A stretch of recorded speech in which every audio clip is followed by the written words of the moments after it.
Entonces vamos a hacer una breve introducción a los números complejos. ¿Sí?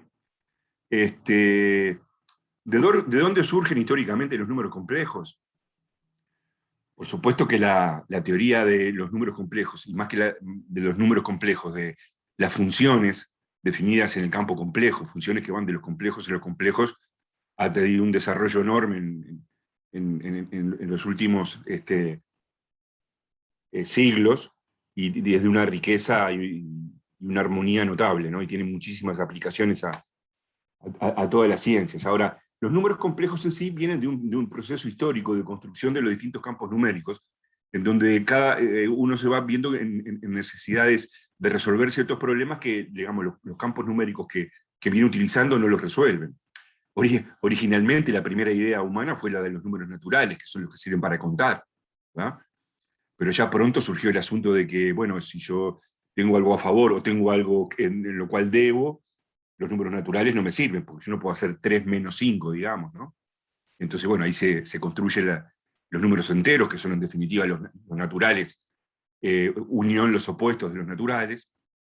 Luego, con el tema de la medida, es muy importante, digamos, medir y tomar segmentos y tomar partes de segmentos. Puede interesar tomar, uno tiene un segmento unidad y le puede interesar considerar, bueno, la mitad del segmento unidad, la tercera parte del segmento unidad. Bueno, ahí ya viene el concepto de número racional, que son los cocientes de enteros, ¿no? Si trabajamos solamente con los enteros, no existe el un medio, por ejemplo.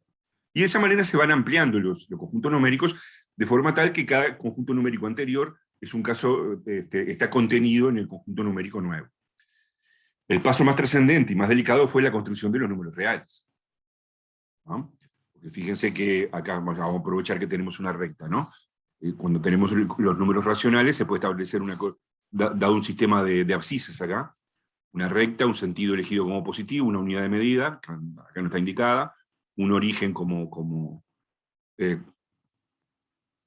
un punto como origen. Entonces es posible establecer una correspondencia que a cada número racional le va a corresponder un punto de la recta. Van a estar los enteros en particular y van a estar todos los racionales. Y los racionales resulta que son densos en la recta. O sea, entre dos racionales hay otro racional. Por más cerquita que tomemos de racionales, siempre hay otro racional. O sea, los racionales son infinitos, pero a diferencia de los enteros son densos. Entonces, durante mucho tiempo se pensó que los racionales llenaban la recta. Y bueno, hasta que se vio que no era así, que el continuo de la recta contiene más puntos, los racionales no llenan la recta, ¿no? Voy a aprovechar este dibujito que tengo acá. Imagínense que esto fuese un cuadrado y esto mide 1 y esto mide 1, ¿no? Entonces, por Pitágoras, esta hipotenusa mide raíz de 2.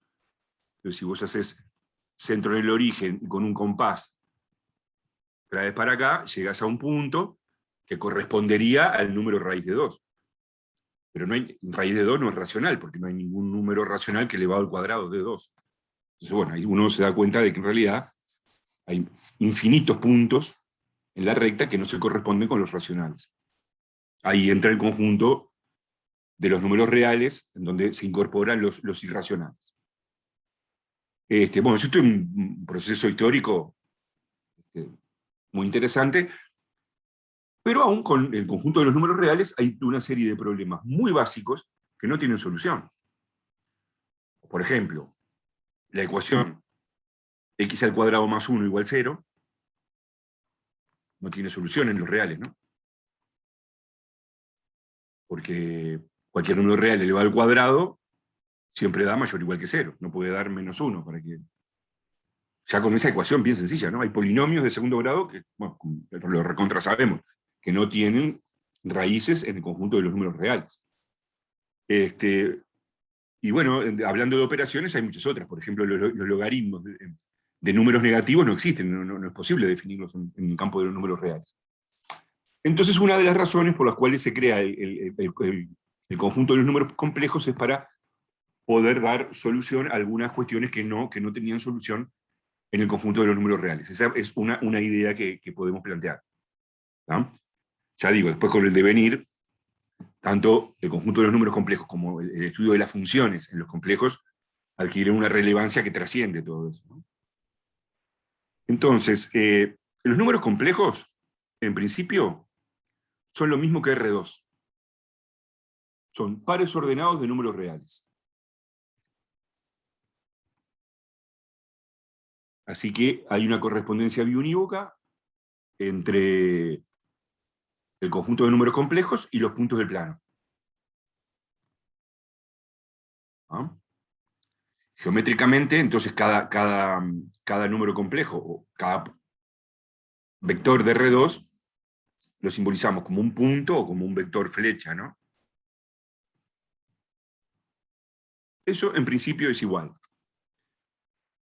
Entonces, la suma de números complejos es la misma que la suma de vectores de R2. La misma, con las mismas propiedades, obviamente.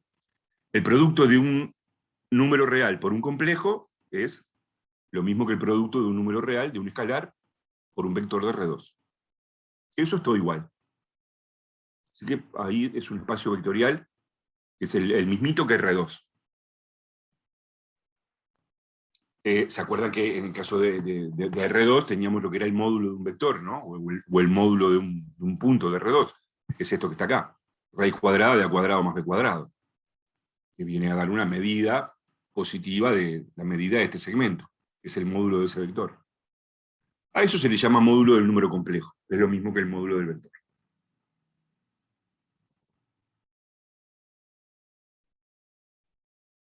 Y el otro numerito que va a aparecer acá es este ángulo, mejor dicho, este número teta.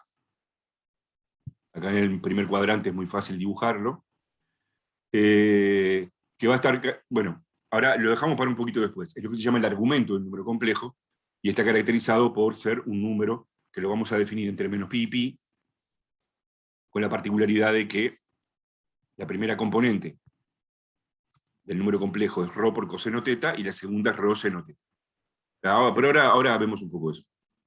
O sea, esto de módulo y argumento también es lo mismo que coordenadas polares. Lo tienen más fresco de cálculo 2. Bueno, en este contexto, la primera componente se le suele llamar parte real del número complejo, y a la segunda, parte imaginaria del número complejo, ¿no? Entonces, antes de seguir, ahora enseguida vamos a ver cuál es la diferencia, porque claro, los complejos no son solo R2, ¿no? Una cosa que les quería también comentar.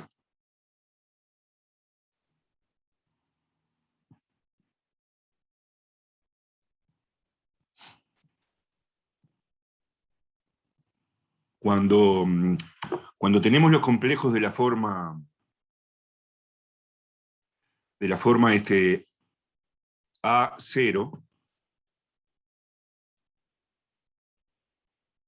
parte imaginaria 0, estos son puntos que están sobre el eje de las abscisas, sobre el eje real, ¿verdad?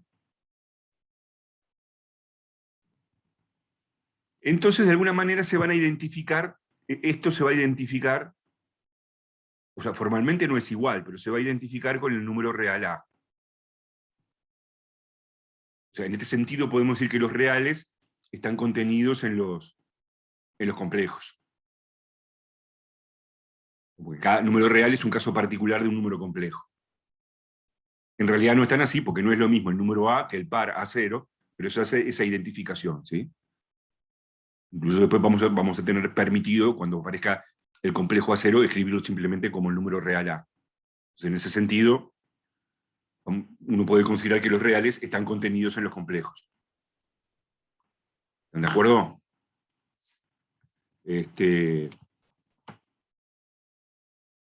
Formalmente se les llaman complejos reales, pero uno no tiene ningún problema en identificarlos como si fuesen reales. Son los complejos que están acá, sobre el eje real. Son todos los de la forma A0, podemos considerar como si fuesen reales.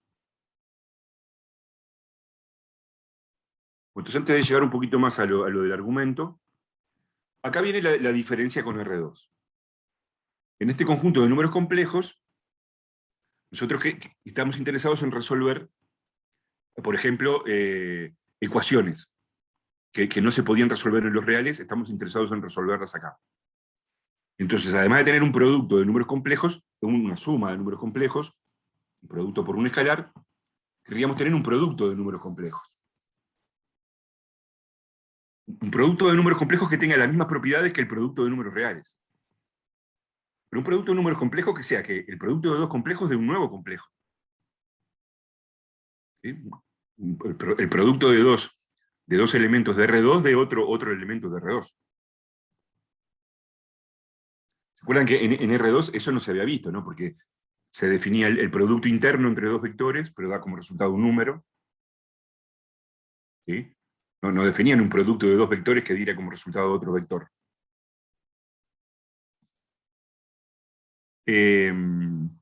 Y bueno, y la definición de ese producto se busca hacerla de manera que los complejos con la suma tienen todas las propiedades habituales de los números reales, ya lo sabemos de R2. Que los complejos con este producto tengan las mismas propiedades que el producto de números reales. O sea, que el producto de números complejos sea conmutativo, asociativo, que haya un elemento neutro, y que todo complejo no nulo tenga inverso. Si se cumple todo eso, entonces después con los complejos podemos operar como si fuesen números reales. ¿No? Y entonces lo que se vio es que una manera de definir un producto para que todo eso pase es así. Algo que en principio se puede parecer medio raro, pero ahora enseguida vemos un poquito cuál es la razón. Entonces, si vos tenés el complejo AB y el complejo CD, el producto es este nuevo complejo. Recuerden acá que cada complejo es un par ordenado de reales, ¿no? Es el complejo que tiene como primera componente, ¿qué cosa? El primero por el primero menos el segundo por el segundo. Y como segunda componente, o sea, como parte imaginaria, el primero por el segundo más el segundo por el primero. Enseguida vamos a ver un poco la explicación de por qué es así, ¿no?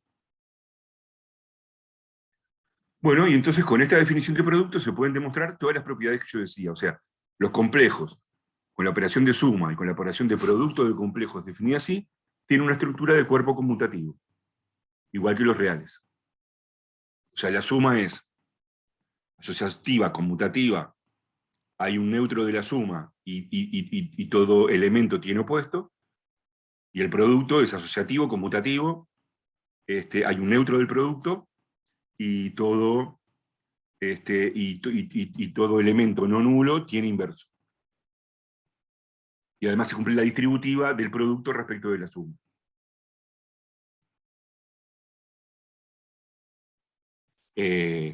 ¿Cuál va a ser acá el neutro del producto? El neutro del producto en los reales será el 1. Y el 1 ahora se asocia, se asimila al complejo 1,0. Entonces a ver si el 1,0 es neutro. Si acá en lugar de AB pones 1,0, ¿qué te va a quedar? 1 por C y 0 por D. O sea que acá da C. Y acá te queda 1 por D más 0 por C. Así que efectivamente si ponen acá el 1,0 es neutro. Porque el 1,0 por el CD da CD. El 1,0 es el neutro del producto en los complejos.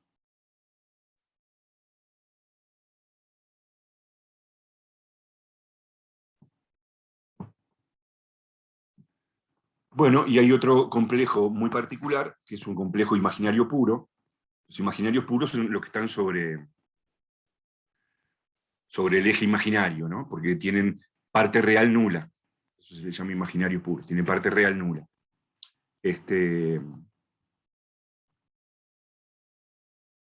Y bueno, uno puede tomar ahí el vector canónico, el 0,1, ¿no? En los complejos, en el contexto del número complejos, a esos tiene un nombre muy particular, la unidad imaginaria se le llama I. ¿Y por qué es tan importante? Porque de entrada, fíjense lo que pasa. Si hacemos I cuadrado, o sea, I por I, hay que hacer el 0,1 por el 0,1. Si viene la definición, el 0,1 por el 0,1, te queda 0,1 por 0,1. Así que esto da 0 y esto da 1, o sea, da menos 1. Y después al multiplicar cruzado da 0. O sea, con este producto, si ustedes multiplican I por I, o sea, el 0,1 por el 0,1 termina dando menos 1,0. Que lo asociamos con el real menos 1. Entonces, acá como está pasando que hay números que elevados al cuadrado pueden dar -1.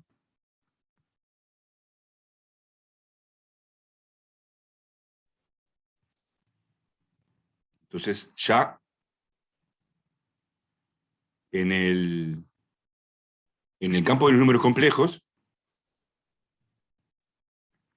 si uno tiene la ecuación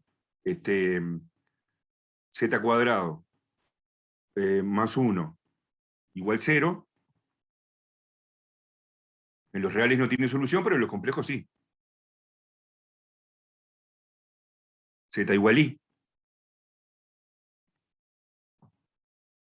Porque I cuadrado da -1. Haciendo la asimilación de que los complejos, que el 1 es lo mismo que el 1, 0, y que el -1 es lo mismo que el -1. Y bueno, también como se cumplen todas las propiedades, el menos I también va a verificar eso, ¿no? Entonces ya acá empiezan a haber problemas que en los reales no tenían solución, que acá tienen solución. En el campo de los números complejos tienen solución.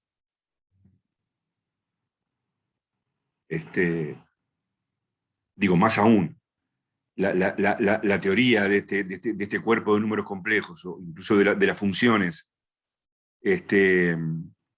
definidas, es tan rica que se puede llegar a demostrar lo que se llama el teorema fundamental del álgebra, que dice que un polinomio de grado n, en los números complejos, siempre tiene n raíces,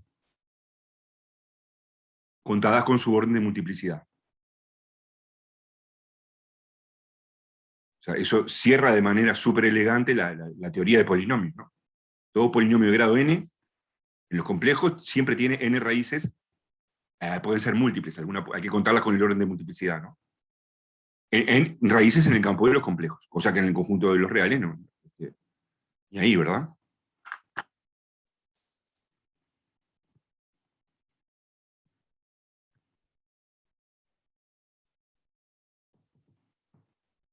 Sí.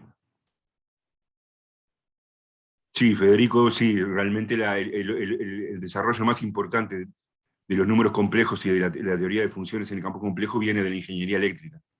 Sí.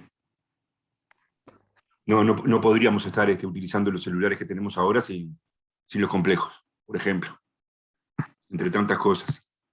Una consulta, ahora Dale. capaz que es. Probando no sé en R, pero por ejemplo en Octave, cuando transpones un vector y tenés un número complejo dentro, te cambia el signo de la parte compleja. ¿Sabes por qué es eso? Porque consulté, pero no me supieron decir. Por curiosidad solamente. Sí. Es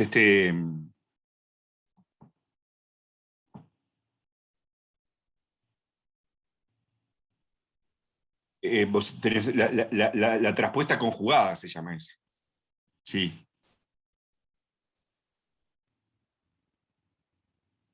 Ahora trato de escribir algo que esté vinculado con eso. Porque así vemos un poquito más, en particular lo que es el conjugado de un número complejo, que se va a precisar con eso, ¿no? Bueno, entonces hay otra notación muy habitual con los números complejos, que es la siguiente. Si tenés un complejo AB, obviamente se puede escribir como el A0 más el 0B. Eso es suma de vectores en R2, que es primera más primera, segunda más segunda. ¿Sí? Ahora, el A0 se podría escribir como el A10. O sea, por el producto de un real por un complejo, como que acá el A lo puede sacar para afuera. Esto sería A por el 10, creo que no lo escribí. Y lo mismo el 0B se puede escribir como B por el 0,1. Eso es producto de un real por un vector, por un complejo acá. Entonces, después, o directamente, ya acá, el 0,1 es el I, y el A0 lo asociamos con el real A. Entonces se acostumbra a escribir esto como A más BI. Así que el complejo AB también se puede escribir como A más BI. Se suele llamar notación binómica. Y entonces lo que termina pasando es que esta definición de producto se hizo, decíamos, para que se cumplieran todas las propiedades, las mismas que se cumplían para suma y producto de números reales. Y por lo tanto, esta definición de producto hecha de esta manera, si nosotros escribimos las cosas, los números complejos en notación binómica, cuando vamos a hacer el producto, lo podés llevar y escribirlo así, pero en realidad todo funciona como si nosotros acá aplicáramos distributiva y todo eso con números reales. O sea, 2 por 1, más 2 por menos i, más 3i por 1, más 3i por menos i. Y así es que se termina operando. Es que si vos haces A más BI por C más DI, es hacer el AB por el CD, y vas a ver que si aplicás distributiva así de esta manera, es hacer esto mismo que está acá. Por ejemplo, acá quedaría 2 por 1, más 2 por menos i, más 3i por 1, más 3i por menos i, o sea, menos 3i cuadrado. Bueno, pero i cuadrado da menos 1. Entonces, en realidad esto es más 3. Esto es más 3. ¿Ah? Entonces, en realidad esto termina dando parte real 5, 2 más 3, 5, y parte imaginaria menos 2i más 3i, 1i.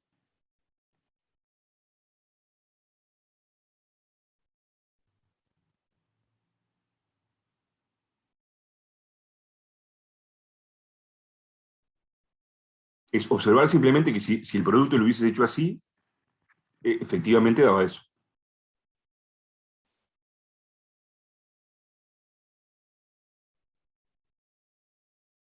De ahí viene este menos de acá. Porque cuando vos tenés en definitiva, tenés acá algo con i y algo con i, cuando los multiplicás cambia el signo. Bueno. El conjugado de un número complejo z igual a más bi es el complejo z conjugado a menos bi. Esto significa que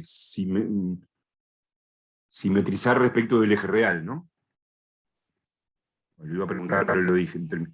Acá tenés el AB, el A menos B es simetrizar respecto del eje real. Es el complejo conjugado. Que más allá de esa interpretación geométrica, una de las particularidades que tiene es que cuando multiplicamos un complejo por el conjugado, termina dando el módulo al cuadrado del número complejo.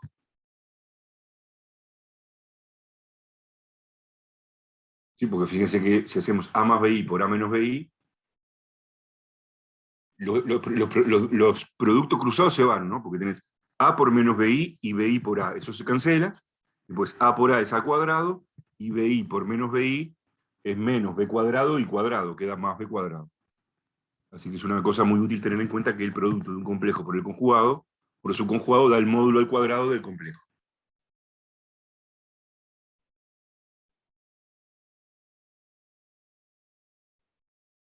Y esto tiene que ver con la pregunta que hacía Federico, porque cuando vos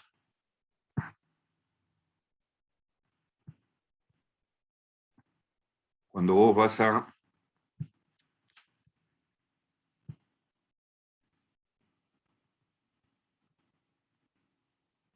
si vos estás trabajando con vectores, o con sucesiones incluso, con vectores, bueno, les voy a llamar igual, a ver, x0, x1, hasta x llamarle a este x. Esto habitualmente uno diría, son vectores de RP, porque son, pero también podés trabajar con vectores de C a la P, o sea, donde cada uno de estos es un número complejo. Cada uno de estos son números complejos. O sea, esto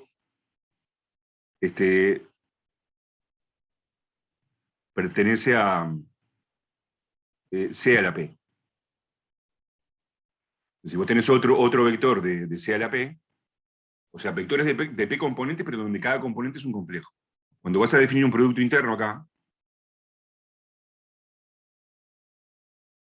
un producto interno adecuado que sirva para hacer las cosas, bueno, como siempre vas a hacer la suma, desde i igual 1 hasta n, de cada x sub i.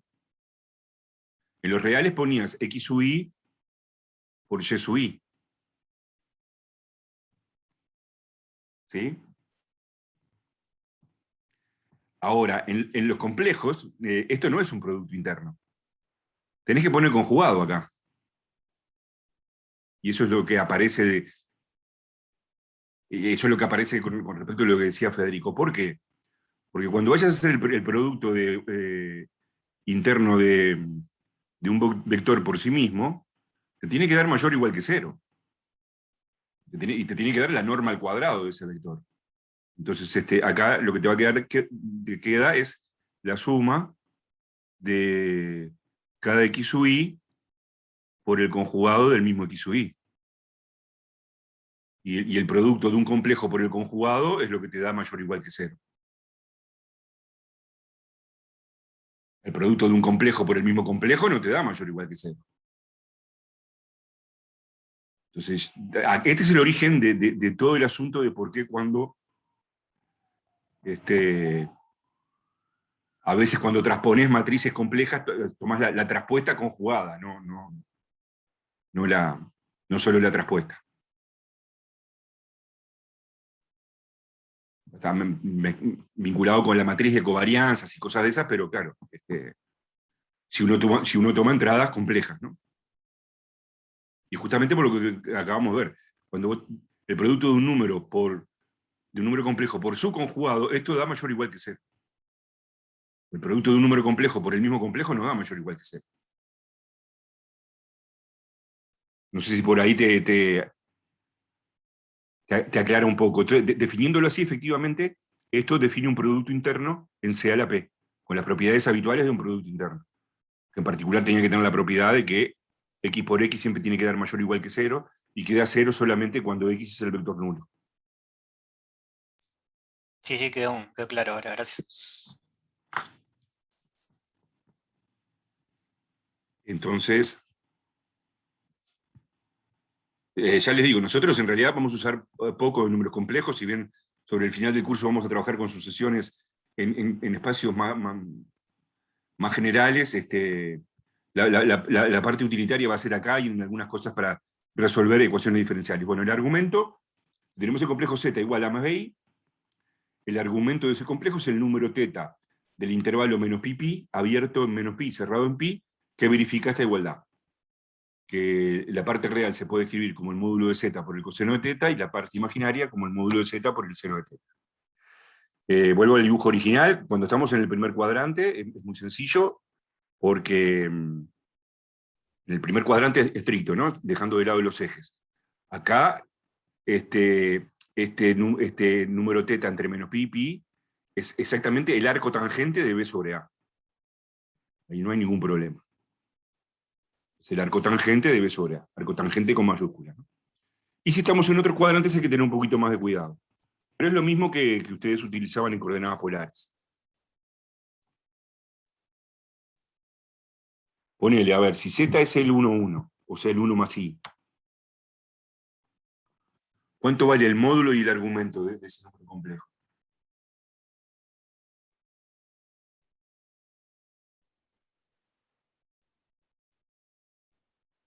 El módulo como vector de R2. Es la norma, es como la norma del vector.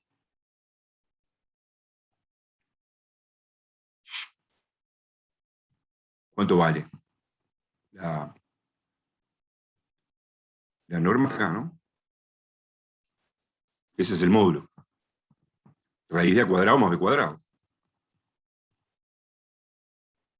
Si el complejo es el 1, 1, acá, lo vemos acá.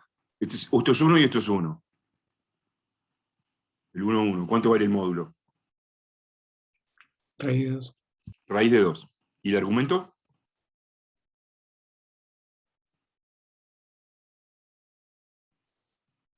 Si esto es 1 y esto es 1, ¿El qué? el argumento Ah, el ángulo. Pi sobre 2. 1 sobre sobre 4. raíz de 2. es la tangente, tiene que ser un número entre menos pi, pi, cuya tangente de Ah, pi sobre 4. pi sobre 4. Pi sobre 4.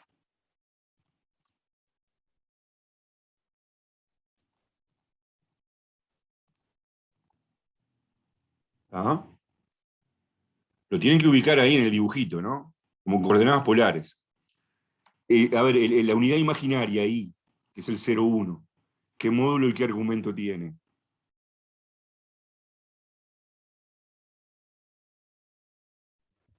Módulo 1. Módulo 1 0. y argumento, miraron el dibujo. Ahí sí, pi sobre 2. Está acá, ¿no? El 0, 1 está acá. Pi Sí, sobre, claro. argumento es pi sobre 2. El argumento es pi sobre 2.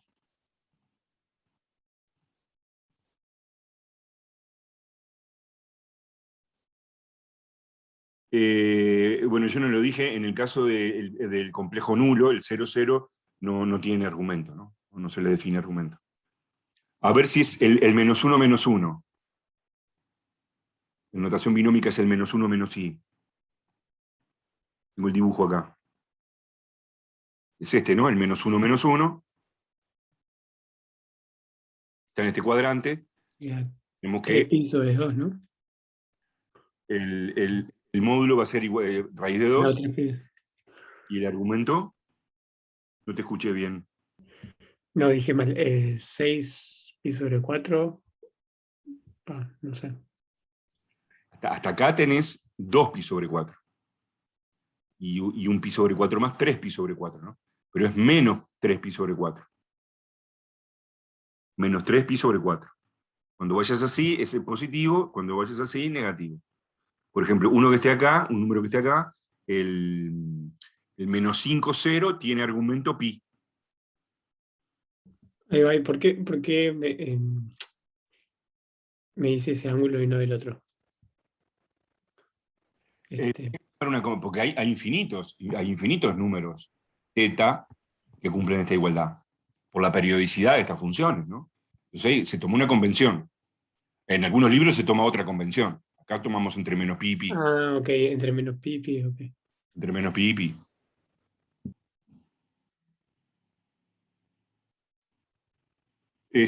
Bueno, y toda la teoría, por ejemplo, de polinomios en el campo de números complejos vale exactamente todo lo mismo que en los números reales, con otras particularidades, como yo decía, notables que no pasaban en los reales, ¿no? Por ejemplo, resolver una ecuación de segundo grado en los complejos vale la misma fórmula, así que uno hace acá menos b más menos raíz cuadrada de b cuadrado, que es 16, menos 4ac, quedaría menos 52 sobre 2a. Esto queda 4 más menos raíz de menos 36 sobre 2. Valen las mismas propiedades, o sea, raíz de menos 36 se puede escribir como raíz de menos 1 por raíz de 36. Es lo que vamos a hacer de forma habitual acá. Y bueno, así que esto da 4 más menos 6i sobre 2, simplificando entre 2, 2 más menos 3i. Obtenemos las dos raíces, que en este caso son complejas, no reales, de esta ecuación de segundo grado. ¿Están de acuerdo? Sí. Cuando es una ecuación, un polinomio de segundo grado con coeficientes reales, como son los que nos van a aparecer a nosotros, las raíces imaginarias siempre aparecen conjugadas, como acá, una y la conjugada. Claro, porque este es real y este es real. Entonces, para los dos va a ser el mismo. Y después viene el más menos. Bueno, entonces, lo que se termina cumpliendo, volviendo entonces ahora a la ecuación en diferencias, de segundo orden, cuando el polinomio característico tiene raíces imaginarias. Supongamos que las raíces son a más menos bi, porque efectivamente los coeficientes son reales. Entonces la solución general viene dada de esta forma. Rho a la n por c coseno de teta n más d seno de teta n. Dicho de otra manera, rho a la n por coseno de teta n es solución, y rho a la n por seno de teta n es otra solución linealmente independiente con la primera. En donde el rho es el módulo del número complejo. Ah, ustedes dirán de cuál, de A más BI o de A menos BI. Es lo mismo, porque los dos tienen el mismo módulo. ¿Ah?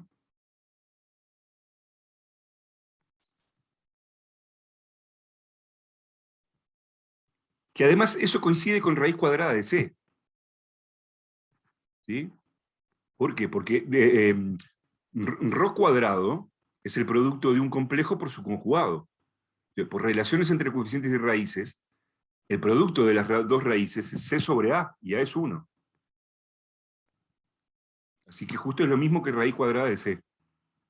Para eso, para hallar el ρ no tendríamos por qué hallar las raíces imaginarias de la ecuación. Porque simplemente raíz cuadrada de C. ¿Puedes repetir eso? ¿Por qué es igual la raíz cuadrada de C? Sí, claro. Porque estas son A más menos BI, son las dos raíces de este polinomio, ¿no? El producto de las dos raíces, por relaciones entre coeficientes y raíces, da C sobre 1. El producto de estas dos raíces da C. Pero el producto de estas dos raíces es el producto de este complejo por su conjugado, es el módulo al cuadrado del complejo. ¿Por qué da C? No, eso por relaciones entre coeficientes y raíces, siempre pasa eso, ¿no? La suma de las raíces da B sobre A, y el producto de las raíces da C sobre A. Vale igual que en reales. Ah, ok. ¿Ah? Bueno, y entonces sí, el teta es el argumento del complejo A más BI. Bueno, eso yo no lo voy a demostrar, quedaría para una presentación si están interesados en hacerlo. Acá también va a venir una observación, porque pueden decir, pero ¿por qué el argumento de A más BI y no el argumento de A menos BI? Porque son diferentes, ¿no? Un complejo y su conjugado no tienen el mismo argumento. Vamos al primer dibujito. Acá está este complejo, su conjugado corresponde a simetrizar respecto del eje real. Es opuesto el argumento. Si el argumento de este era pi sobre 3, el del otro, el del conjugado, es menos pi sobre 3. Entonces, ¿cómo es la cosa? Que cambia el resultado si elegimos A más BI o A menos BI. Y no, el resultado final no cambia. ¿Sabes por qué? Porque si acá, en lugar de teta, ponemos menos teta, el coseno da igual. El coseno de un número y de lo opuesto son iguales. El seno no da igual. Si acá en lugar de teta ponemos menos teta, el resultado del seno cambia de signo. Pero como estamos multiplicados por una constante arbitraria, al final el conjunto solución no te va a cambiar. Entonces simplemente nosotros agarramos una de las dos raíces, llamale A más BI, y le hallás el módulo y el argumento a ese complejo. Y ahí tenés la fórmula de la solución. Estoy contando la mecánica nomás, ¿no?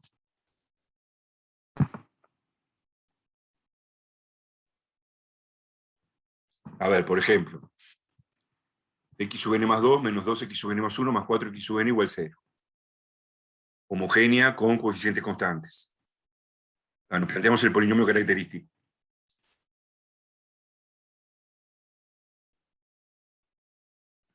Menos 2 y 4. Vamos a hacerlo más despacio.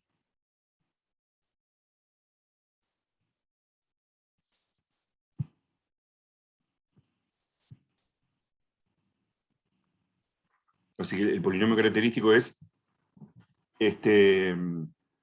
dijimos, lambda cuadrado, menos 2 lambda era.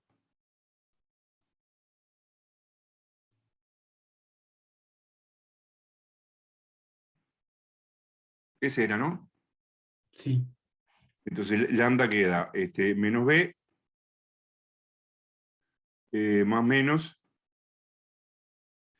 raíz cuadrada de b al cuadrado, que es 4, 4 menos 4 a c, menos 4 por 4. O sea, da menos 12. Sobre 2a. Así que efectivamente van a quedar raíces imaginarias. Entonces lo que hacemos acá es poner el raíz de menos 12, ponerlo como i raíz de 12.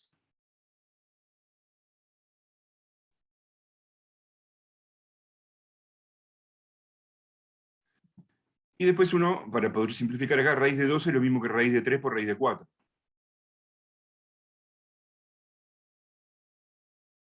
Raíz de 3 por raíz de 4. O sea que te queda i 2 raíz de 3. Sobre 2.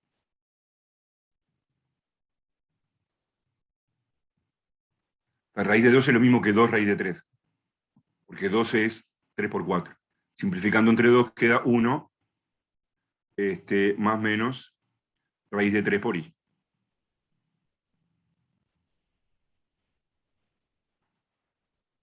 Y ahí tenemos las dos raíces imaginarias del polinomio característico. Entonces agarramos una. Ponele, por ejemplo, 1 más raíz de 3 por i. Agarro esta mejor porque así me queda en el primer cuadrante, el correspondiente, ¿no? Y le tengo que hallar el módulo y el argumento a este complejo.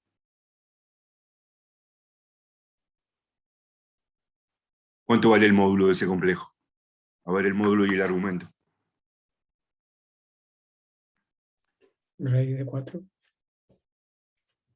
Raíz de 4. Ahí va, el módulo es raíz de... Hay que hacer 1 al cuadrado más raíz de 3 al cuadrado, o sea, eso da 4, raíz de 4. El módulo, o sea, el ρ, que es el módulo de ese complejo, es 2. Y el argumento,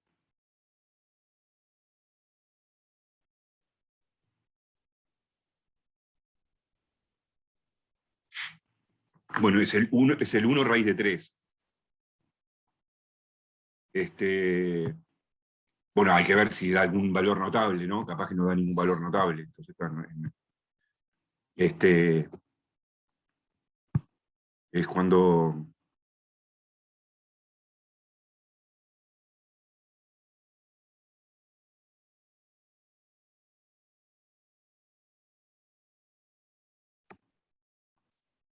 Perdón que me fui de largo. Piso de letreda. Claro. 60 grados. Justo es un valor de la tangente que da un valor notable, ¿no? O sea, si esto es 1, si A es 1, si esto es 1 y esto es raíz de 3, estamos buscando un arco acá entre 0 y pi sobre 2, cuya tangente es raíz de 3. Y eso es justo pi sobre 3. Lo que sería 60 grados, ¿no? Digo, por eso pusimos ese valor, porque da un valor notable, ¿no?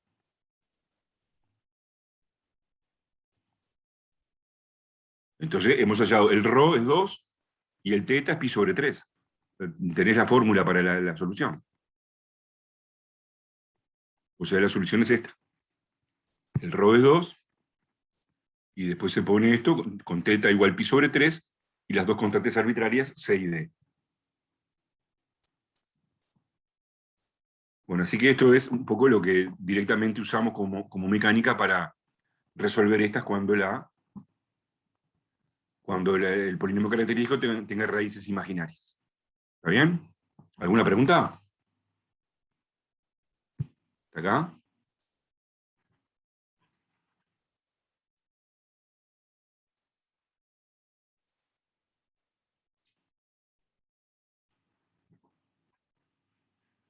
¿No hay ninguna pregunta? O sea, para hallar el ángulo, ¿cómo hubiera que que se hace tipo sin mirar el gráfico y tipo capaz que no te das cuenta con el gráfico. Y bueno, no, lo que sí es re fácil es en el primer cuadrante. Después ya tenés que analizar, porque en el primer cuadrante es cuando el complejo te queda acá en el primer cuadrante, dejando de lado los ejes, porque ahí da otra cosa, ¿no? Teta es el arco tangente de B sobre A. La inversa principal de la tangente de B sobre A. Porque la tangente de teta tiene que ser B sobre A, y está buscando un número teta entre 0 y pi sobre 4 que cumpla eso, es el arco tangente. Ahora, ya cuando está en otros lugares, tenés que hacer alguna consideración geométrica, como cuando hicimos acá. No puedes multiplicar las normas de los vectores. Y eso tiene que ser igual al coseno del ángulo ese que forman.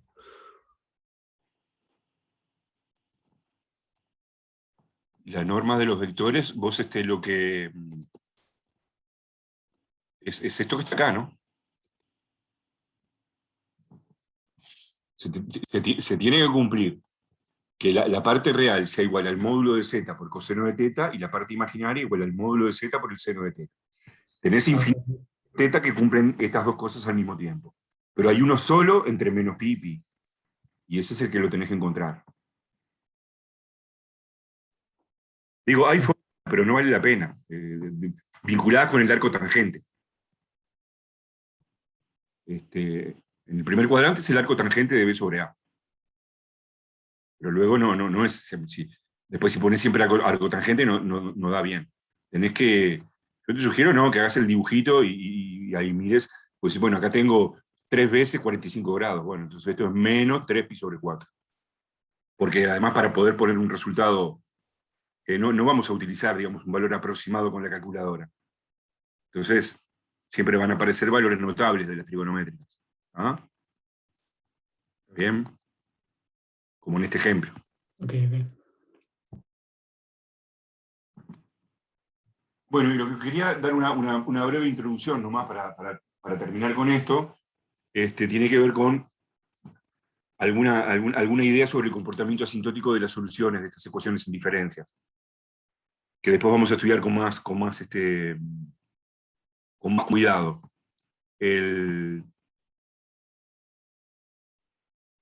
Por ejemplo, consideremos por ahora la homogénea. Después vamos a hablar del caso general. Pero quería dar alguna pista porque hay algún ejercicio en donde pregunta eso. En la homogénea siempre tenemos la solución trivial, la sucesión idénticamente nula, y se dice que es un punto de equilibrio porque es una solución constante. 0, 0, 0, 0, 0, 0, ¿no? Es una solución constante. ¿Puede haber otra solución constante? Constante sería que x sub n es siempre k. X sub n es k, x sub n más 1 es k, x sub n más 2 es k. Acá no hay, porque k menos 5k más 6k no da 0, solo cuando k es 0. Entonces uno se pregunta si ese punto de equilibrio, esa solución constante, ¿qué pasará con las demás soluciones? Cuando n tiende a infinito. Es un poco la idea de la estabilidad de soluciones, ¿no?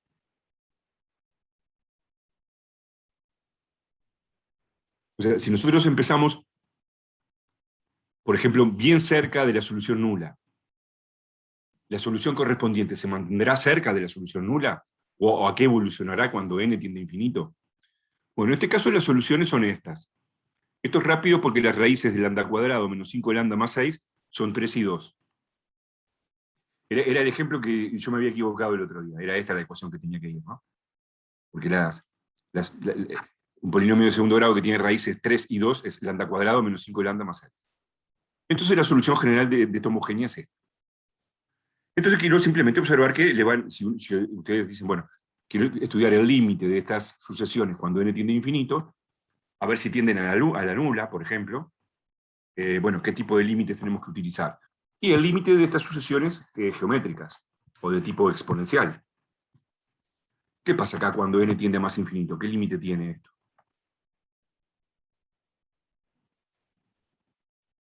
Infinito. ¿A qué tiende 3 a la n? Solito 3 a la n. Como 3 es mayor que 1, es este límite que tenemos que usar, ¿no? Ahí.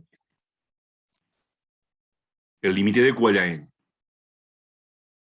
Queda 0 solamente cuando el módulo de q es menor que 1.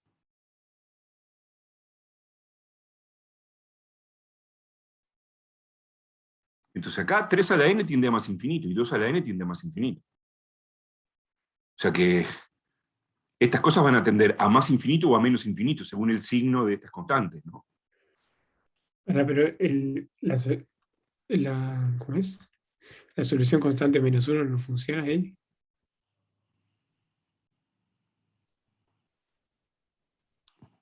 Pero, no, que no, menos 1 no es solución constante, fíjate. Menos 1, menos 6 da menos 7. Y menos 1 por menos 5 más 5. Está. No, No hay ninguna otra. Además lo ves acá. La única forma de que esto sea constante es que C y D sean 0 al mismo tiempo, donde te queda la nula. claro. Acá la única solución constante es la nula. Entonces esto, dicho de otra manera, si C no es 0, todo esto es equivalente al de mayor orden, que es C por 3 a la n. Y si C es 0, queda esto. O sea, acá todas las soluciones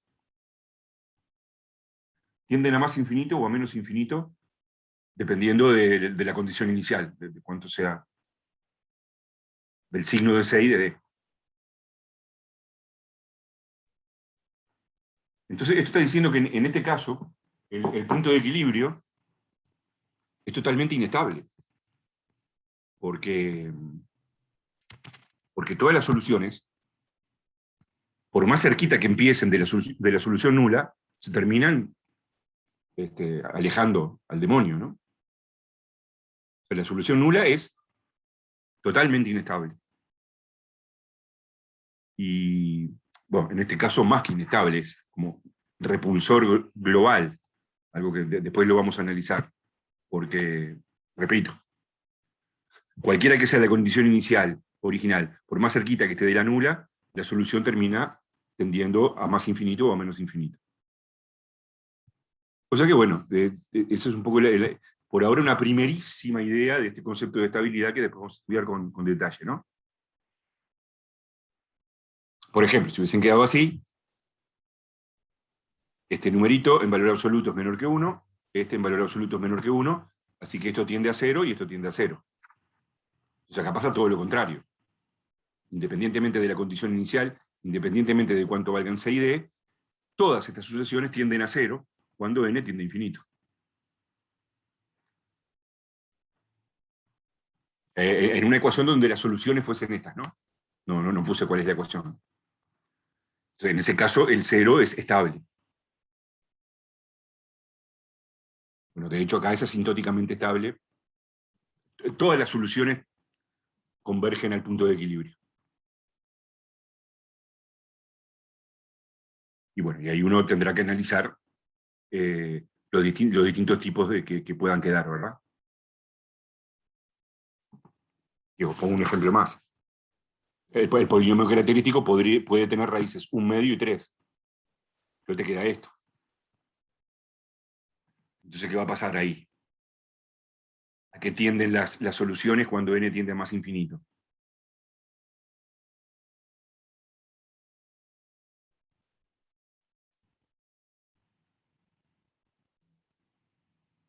¿Todas tienden a lo mismo? Depende cuánto valga D, ¿no? Depende de cuánto valga D, exactamente. Si D no es 0, o sea, 1 medio a la n tiende a 0, y 3 a la n tiende a más infinito. Entonces, si D no es 0, le gana esto, y la solución va a tender a más infinito o a menos infinito según el signo de D. Y si D es 0, quedan estas que tienden a 0. Entonces, hay algunas que tienden a 0, pero hay infinitas soluciones que se alejan.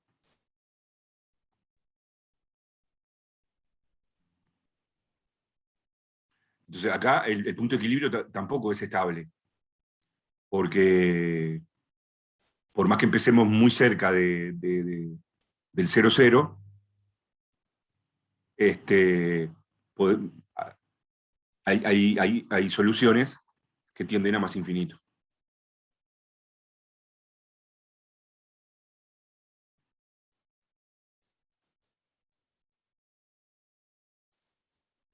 Ahora, acá la solución nula no es un repulsor global, porque algunas tienden a 0,0.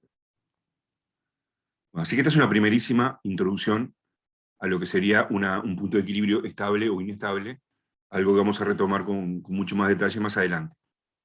Pero haré algún ejercicio donde se les pide eso, y bueno, que tiene aplicaciones en modelos económicos, ¿no? Claramente, y el tema de estabilidad de puntos de equilibrio. Y lo quería comentar ahora por eso, porque aparece algún ejercicio donde se les pregunta eso, qué pasa con la evolución de las soluciones cuando n tiende a infinito. Y el otro concepto es decir que cuando hablamos de punto de equilibrio de una ecuación de estas, nos estamos refiriendo a soluciones constantes, sea homogénea o no homogénea. Punto de equilibrio es una solución constante. Se llama punto de equilibrio, que si empezamos con condiciones P, P, la solución es P, P, P, P, P, P.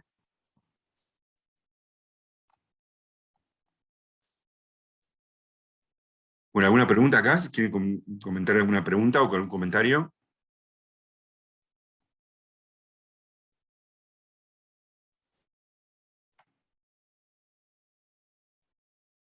No, está bien.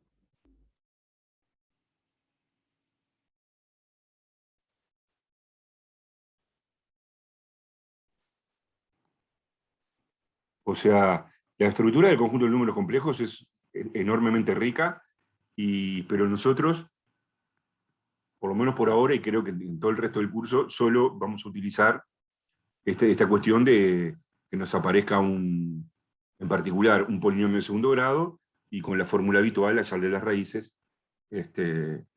nos pueden dar imaginarias, y bueno, reconocer alguna cosa sobre,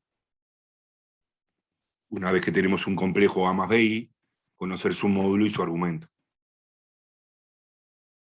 Bueno, cuando multiplicamos un complejo por su conjugado da el módulo al cuadrado, ¿no? Porque estaba acá.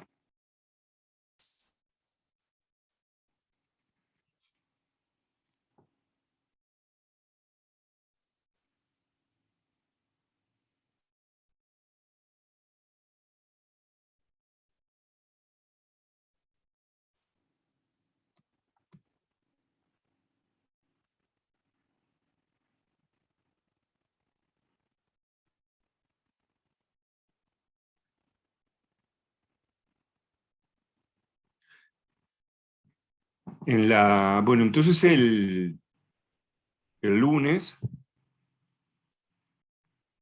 corto la grabación por aquí.